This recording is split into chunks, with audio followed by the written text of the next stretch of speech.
আমরা সুন্দরবনের ভিতরে যাচ্ছি। সুন্দরবন দেখার জন্য মংলা থেকে একটি বোটের মাধ্যমে আমি ইউসুফ স্যার, খোকা ভাই, আরিফ আসি।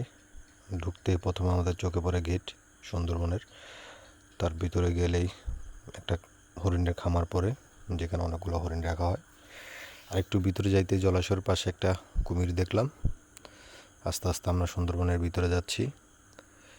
সুন্দরবনের ভিতরে যাওয়ার জন্য এভাবেই একটা রাস্তা তৈরি করা হয়।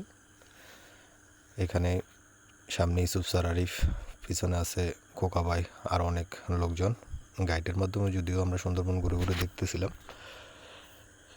সুন্দরবনের নান্দনিক দৃশ্য দেখার জন্য একটা ওয়াচ টাওয়ার আছে, যার উপর থেকে পুরো সুন্দরবনের সৌন্দর্য দেখা যায়। আরও সুন্দরবনের সৌন্দর্য ফুটিয়ে তোলার জন্য একটি ঝুলন্ত ব্রিজ আছে, যেখানে গিয়ে অনেকে ছবি, পিকচার, অনেক কিছু তোলে। রাস্তার দুপাশে অনেক বানর দেখা মিলে এই রাস্তা দিয়ে যাওয়ার সময়। বানরগুলা ছড়িয়ে ছিটিয়ে থাকে। আসলে দর্শনার্থীদের হয়তো বা আনন্দ দেওয়ার জন্যই তাদের এই ছড়িয়ে ছিটিয়ে থাকা। সুন্দরবনের সৌন্দর্য বলে শেষ করা যাবে না।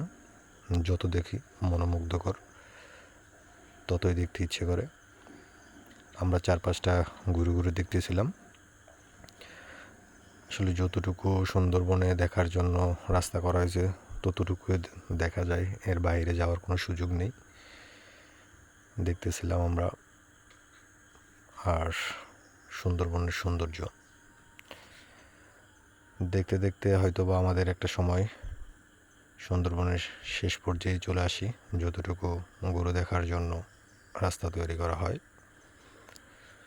আসলে বানরগুলো খাবারের জন্য আমাদের কাছে আসে। আমরা সুন্দরবনের সৌন্দর্যটা আর একটু উপভোগ করার জন্য বোট দিয়ে খালের ভিতরে ঢুকি।